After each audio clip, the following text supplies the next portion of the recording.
Here, dankie vir ons saamwees. Ons bid in hierdie oggend dat U Uself sal verheerlik. Amen. Genade en vrede vir jou, van God ons Vader, van Jesus ons Here en van die Gees van God. Lukas, hoofstuk 2.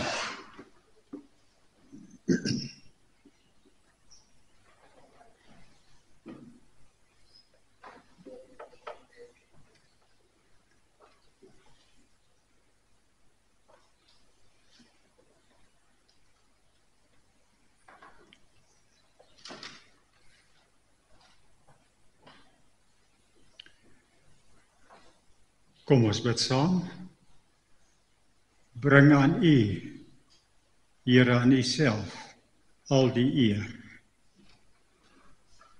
Verheerlik Uself, deur die lees, die verkondiging, die oordenking en die gehoorsaamheid aan die woord. In Jesus se naam bid ons dit. Amen. Ek het 4 skyfies waarna ek net vinnig wil verwys. Die eerste ene, maar toe die volheid van die tyd gekom het. Pleroma is die Grieks, jy kan sê die regte tyd, die volledigheid daarvan, so die volheid, ek dink die nuwe vertaling sê die regte tyd, maar toe die volheid van die tyd gekom het, het God sy seun uitgestuur, gebore uit 'n vrou, gebore onder die wet. In die volheid van die tyd, op die regte tyd.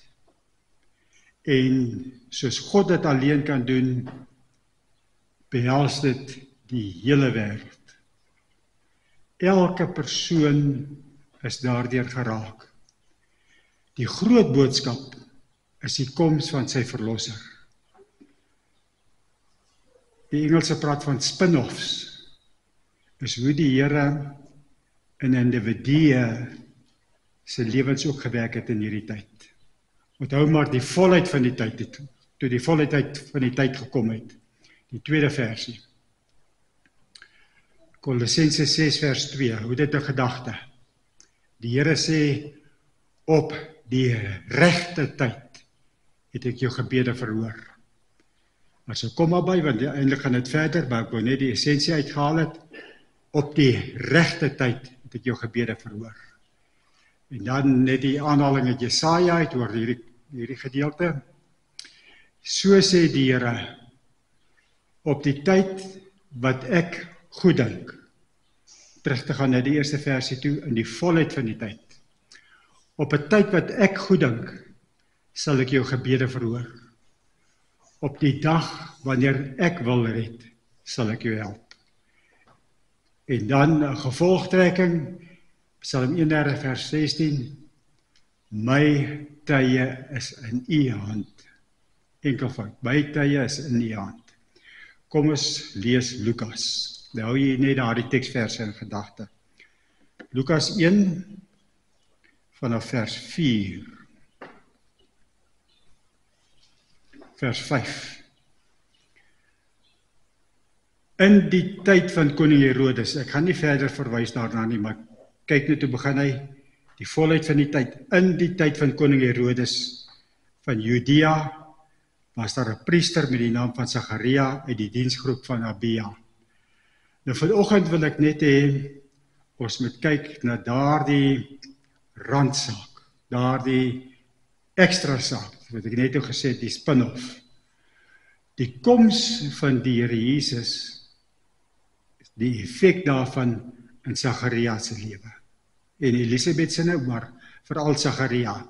So ek gaan baie dinge, wonderlike dinge, belangrike dinge gaan ek verbygaan. Ek gaan net die spoor neem van Sagaria, hoe die Here in sy lewe gewerk het. In die tyd van koning Herodes van Judea was daar 'n priester met die naam van Sagaria uit die diensgroep van Abia. In kort, hulle is in groepe ingedeel, 24 groepe ingedeel. Elkeen kry eenmal 'n jaar kry hulle 'n kans om sy diens te doen.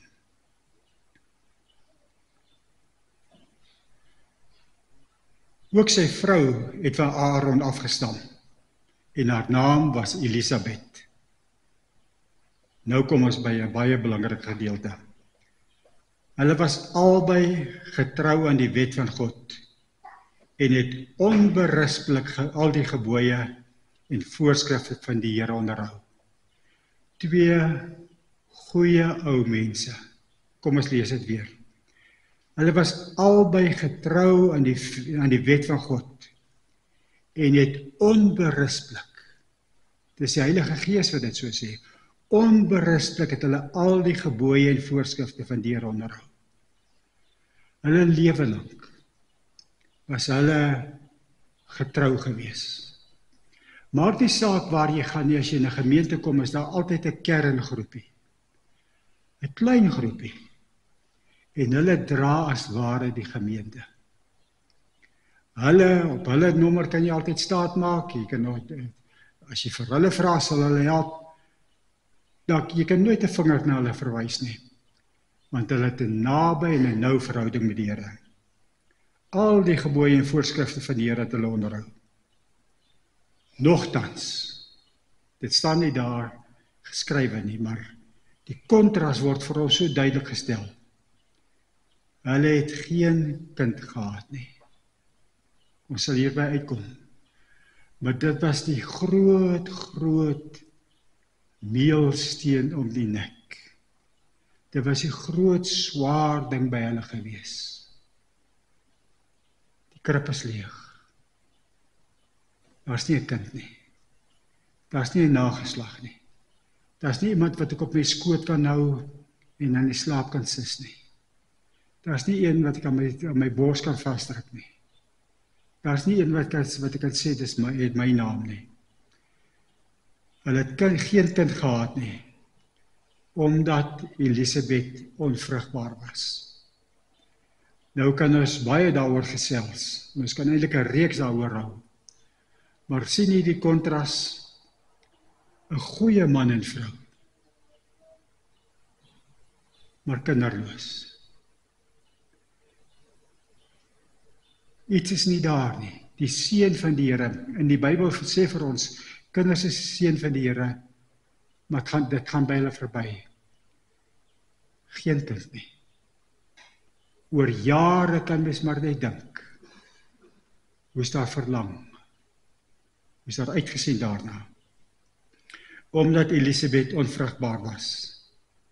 Buitendien was albei reeds op ver gevorderde leeftyd. Nou in my gedagtes sien ek nou maar, hulle was daar in die berggebied, Maria het hulle daai tyd gaan besoek. As dit Sagaria se tyd is, dan gaan hy maar tempel toe. Hy loop al moeiliker, hy hoor nie meer so goed nie, hy is nie meer so sterk nie, hy kan nie meer so mooi sien nie. Maar sy plek in die Here se werk is nooit leeg nie. En hier gaan die ou oom, en waarskynlik het sy vrou hierdie slag nie saamgegaan nie, gaan hy en gedoen hy maar sy werk. En hy los sy kinderlose vrou agter by die huis. Op 'n keer toe Sagaria in die beurt van sy diensgroep besig was. Ek wil hê, ons moet weer onthou, in die volheid van die tyd het God. In al hierdie dinge, hoewel die Here se naam nie dadelik genoem word nie, is hy besig met sy werk. Gaan hy sy woord vervul. Op 'n keer toe Sagaria in die beurt van sy diensgroep besig was om die priesterdiens voor God te verrig, is hy volgens die priesterlike gebruik deur die lot aangewys om in die tempel van die Here in te gaan en die wierook op die altaar te brand. Dalk was dit die eerste keer in sy lewe gewees. Mens kan maar net dink, die groot oomblik, daar was honderde, as daar nie duisende leviete was nie. En jy kry nie sommer 'n kans nie. En hier kry jy 'n kans. Die lot word gewerp en dit val op hom. Jy sien, dit word nie genoem dat dit die Here is wat dit gedoen het nie. Maar Spreuke sê vir ons, Die lot is in die Here se hand. Hy bepaal. En hoe ook al die lot gebeur het, die Here besluit, Sagaria, nou is dit jou beurt. En hy weet niks nie. Al wat hy maar net kan dink is, ek wou dit so lank al gedoen het. Nou kry ek die kans. As ek dan jonger was, as ek sterker was, as my oë beter was, sou ek beter kon gesien het wat hier in die heiligdom is, waar mens nie sommer kan kom nie, het hy kon gesien het. Maar hier het hy die geleentheid. Is hy volgens die priesterlike gebruik, sien die Here gebruik die normale, niks buitengewoons nie. Is hy volgens die priesterlike gebruik deur die lot aangewys om in die tempel van die Here in te gaan en die wierook op die altaar te brand. Terwyl die wierookoffer gebring is, was die hele volksmenigte buite besig om te bid. Toe verskyn daar aan die regterhand van die wierookaltaar 'n engel van die Here aan hom. Hier sien ons die eerste keer die direkte, die bonatuurlike, want die lot kan ons maar kom, dit kan op enige iemand kom. Maar hier kom dan iets besonders, dat daar 'n engel is. Vers 12, en ek gaan weer net 'n opmerking maak. Sagaria het hom boeglam geskrik. Vrees het oor hom gekom. Soos dit telkens gebeur, as daar 'n ontmoeting met die engel van die Here is, wat baie keer die Here Jesus is in mense in sy Ou Testamentiese vorm. Elke keer is daar 'n vrees wat kom. Mense wat sommer so ligtelik sê hulle het 'n ontmoeting met die Here gehad. Is anders as wat die Bybel sê. Die Bybel is dit keer op keer, is dit iets ontsettends. Jesaja roep en sê, wee my. Soveel van hulle moet gekalmeer word. Sagaria het geskrik toe hy hom daar sien, en hy het baie bang geword. Maar die engel sê vir hom, moenie bang wees nie, Sagaria, want jou gebed is verhoor. Dis vir my aangrypend. Moenie bang wees nie, Sagaria, want jou gebed is verhoor. Enkelvoud. Sagaria het natuurlik oor baie dinge gebid. Hy het gebid vir die koms van die koninkryk, hy het gebid vir aan etenstafel, hy het gebid, vir baie dinge. Maar hy het geweet, en die engel het geweet, dat was eintlik maar net een gebed gewees. O Here, ons is kinderloos. O Here, my vrou se skoot is leeg. En daardie gebed het oor en oor gekom. En ek kan maar net dink hoe het hy vir die Here gesê, Here, jy het vir Abraham met die Isak gegee. En so kan ons sê, Jakob en Esau is 'n gebed, Josef is 'n gebed, Samuel is 'n gebed. Waar kan ons nog? Maar Here, vir my, vir my vrou, is daar niks nie. Ek verstaan dit nie. Ons dien U dan. Ons is lief vir U. Ons is onberispelik in ons diens wat ons doen. Ons verstaan nie hierdie ding nie. Hoekom gebeur dit so? Moenie bang wees nie, Sagaria, want jou gebed is verhoor. Ek kom by die tweede vers wat ek aangehaal het. Op die regte tyd sal ek jou gebed verhoor. Kom ons speel nou maar sommer so 'n bietjie duiwels advokaat en sê, as hulle nou 'n kind en kinders gehad het 20 en 30 jaar terug, dis die natuurlike verloop daarvan, ons het kinders. Ons hoop ons kinders raak groot tot eer van die Here. Maar hier bly dit leeg. En dan kom die Here op die regte tyd. Onthou jy dat ek gesê het in die volheid van die tyd. Die tyd wanneer God bepaal het dat sy seun moet aarde toe kom, mens kom word.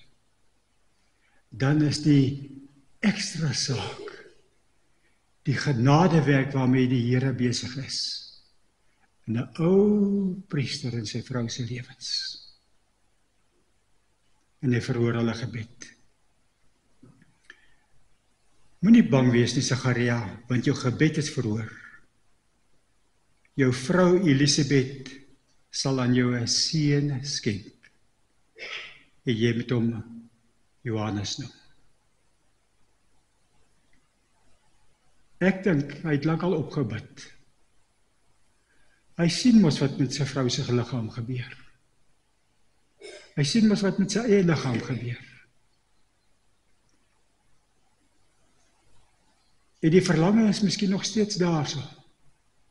Maar die gebed het stil geraak. Want die Here se wil is natuurlik vir ons dat ons nie 'n kind moet hê nie. Ons verstaan dit nie, maar ons aanvaar dit.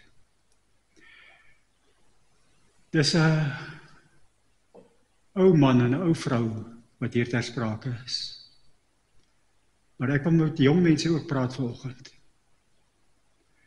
Daar's min jong mense wie se ideale altyd verwesenlik word. Ek wil amper sê die reël is daarso, dat daar iets kort kom. En nou wil ek maar net iets wat vir myself die essensie van die saak is. Moenie ophou nie. Moenie ophou om die Here te dien nie. Moenie ophou om onberustig te lewe nie. Al is die gemis daar. Al gaan die geleenthede verby. Al lyk dit asof jy verby gegaan word in hierdie ding. En nou spring ek maar vooruit. Johannes word gebore. Dis soos met die opwekking van Lazarus. Daarna het nie almal lewend geword nie. Maar die Here het Lazarus lewend gemaak om te wys wat hy kan doen. Hier kom hy en hy illustreer van ons lyf vir ons en wys vir ons dat hy in mense se lewens die onmoontlike kan doen. In Sagaria en Elisabeth se lewe is dit 'n swangerskap, 'n babietjie wat gebore word. En ons kan dit iets anders ter wees. En dit kan selfs wees dat ons oë toemaak en sterf, sonder dat ons verlange verhoor is. Sonder dat ons gebed, daardie ding wat naby aan ons is, ons gebed, sonder dat dit verhoor word. Maar die lewe gaan voort, die lewe hierna. En dit is nie te vergeefs nie. Jou vrou Elisabeth sal jou 'n seun skenk. En hoe maak dit persoonlik? Jy moet hom Johannes noem. Jy het so lank gewag. Hy sal 'n bron van blydskap en vreugde vir jou wees. O, hy gaan vir jou vreugde gee. Sagaria, hierdie seun, hy gaan vir jou vreugde gee. Die wat in jou ouderdom gebore is. Daardie wat jy gedink het wat nie meer kan nie. Jakob wat na jare en jare weer vir Josef terugkry. En Josef se kleinkinders sien hoe die Here werk. En baie sal bly wees oor sy geboorte. Want hy sal groot wees in die oë van die Here. Wyn en bier sal hy glad nie drink nie. En reeds van sy geboorte af sal hy met die Heilige Gees vervul wees. Jy het so lank gewag. Jy het moed opgegee. Maar die seun van die Here bly nie uit nie. Hy sal vir jou sy seën gee. Hy sal baie uit die volk Israel laat terugkeer tot die Here hulle God. En hy sal voor die Here uitgaan in dieselfde gees en krag as Elia, om vaders en kinders met mekaar te versoen, om ongehoorsaames op die regte pad te bring, en so vir die koms van die Here 'n volk voor te berei. Soos ek gesê het, ek kyk nie na die detail hiervan nie, ek volg maar net vir Sagaria. Maar die engel kom en hy een seën na die ander. Hierdie kind waarvoor jy so lank gewag het. Daar's 'n geestelike seëning, 'n geestelike aktiwiteit waaroor daar baie min gepraat word. En dit is om op die Here te wag. My saak is in die Here se hande. Ek los dit in sy hande. En wanneer hy dan kom, en hy in sy genade verhoor hy jou gebed, dan doen hy het so oorvloedig, dat jy het nooit verwag het nie. Toe sê Sagaria vir die engel, waaraan sal ek dit weet? Ek is 'n ou man, en my vrou is al ver op gevorderde leeftyd. Hoe kan dit gebeur? Ons is verlede tyd. Die engel antwoord hom, ek is Gabriel wat in diens van God staan. Ek is gestuur om met jou te praat en hierdie goeie tyding vir jou te bring. Ek is bang ons mis nou een van die sentrale sake hier. Kan u sien dat dit God is wat in die werk is? Die volheid van die tyd het aangebreek. Hy werk. Hy maak dat Sagaria se tyd is om sy diens te gaan doen. Hy laat die lot op hom val. Hy stuur die engel. Hy sê wie hy gaan wees. Sagaria, luister maar net.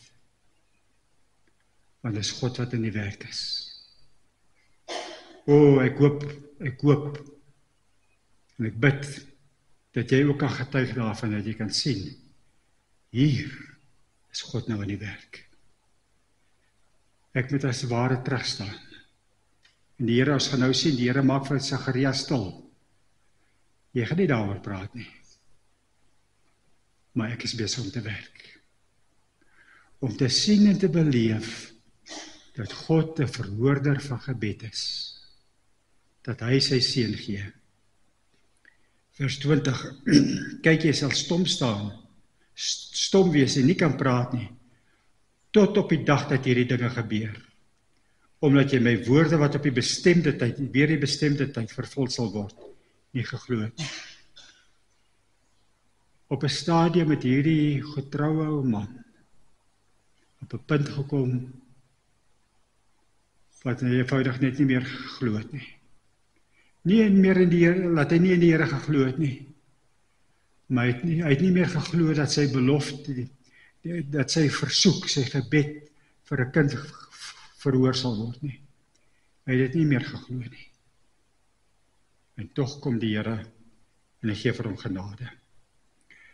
Nou gaan ek verbygaan, die wat saam in die Bybel volg, hier na vers 57 se kant toe. Daar's baie wonderlike dinge wat gebeur. Die engel gaan na Maria toe. Maria gaan besoek vir Elisabeth. En al die ander dinge. Baie dinge wat gebeur.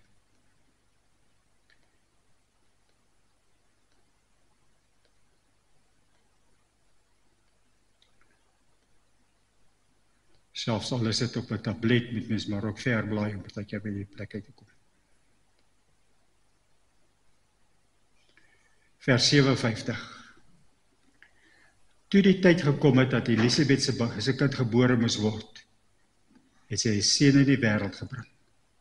Die Here het beloof en dit het gebeur. Haar bure en familie het gehoor dat die Here aan haar groot ontferming bewys het en hulle was saam met haar bly. Op die 8ste dag het hulle gekom om die kindjie te besny en hulle wou hom Sagaria noem na sy pa. Maar sy ma het gesê, nee, hy moet Johannes genoem word. Hulle sê vir haar, daar's niemand in jou familie wat hierdie naam het nie. Met gebare vra hulle toe vir sy pa hoe hy wil hê dat die kindjie genoem moet word. Hy vra toe 'n skryfbordjie en skryf daarop Johannes is sy naam. En almal was verbaas. Onmiddellik het Sagaria sy spraak teruggekry, begin praat en God geprys. Om op die Here te wag, toe te laat dat hy op sy tyd sal werk. Eindig in 'n loflied. Prys die Here. Mense wat op hulle eie agendas bepaal, eindig in trane en hartseer en jammerte. Almal wat rondom hulle gewoon het, is met ontzag vervul. En die hele bergstreek van Judea is baie gepraat oor al hierdie dinge. Almal wat dit gehoor het daaroor nagedink en gevra, wat sal van hierdie kindjie word? Dit was duidelik dat die Here by hom was. Nou net vers 67. Sagaria, die kindjie se pa, is met die Heilige Gees vervul en het as profeet gesê. Dis baie veelzeggend. Van Maleagi af, vir 400 jaar, was daar nie meer profesie gewees nie. Nou kom die Here, en hy kom betoon genade aan 'n ou man, wat sy hele lewe lank maar sleerwerk gedoen het. Nooit iets spesiaals gedoen nie. En dan kom verval hy hom met die Heilige Gees. En na 400 jaar, Sagaria, die kindjie se pa, is met die Heilige Gees vervul, en het as profeet gesê. En die stilte van die Here word verbreek.